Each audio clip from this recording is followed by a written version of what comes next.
Vuelto a este pueblo que estuvo a punto de desaparecer. Una granja quesería y una empresa de huevos que se han instalado en Perales de Alfambra, en Teruel, han traído a casi 80 vecinos a la localidad. Con ellos, la guardería volvió a abrir, el colegio, los bares, la vida. Este pequeño pueblo turolense ha conseguido poner freno a la despoblación. La gente ya no huye, sino que viene para quedarse. La vida le vuelve a sonreír a Perales de Alfambra. Marta llegó aquí hace 4 años. Ahora hay 2 empresas muy grandes aquí que están dando trabajo a gente, entonces claro, se nota el aumento de gente joven en el pueblo. Su pareja encontró trabajo en una de esas empresas, en esta quesería. Faltaba trabajo, vino Viaragón y nos dio la oportunidad de poder trabajar aquí y pues hemos podido quedarnos aquí a vivir en el pueblo.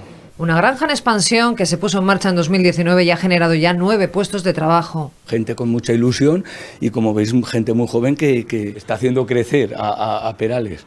También esta empresa se ha instalado recientemente en la zona.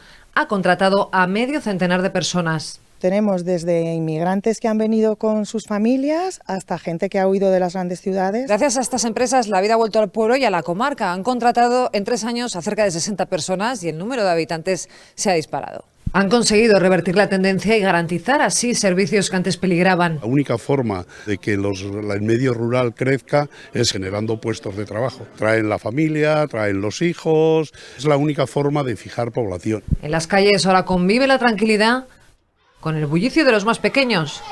Niños muchos más, se nota que hay más gente. Eso es lo que le da vida al pueblo. Con ellos el futuro de Perales ya no pinta negro.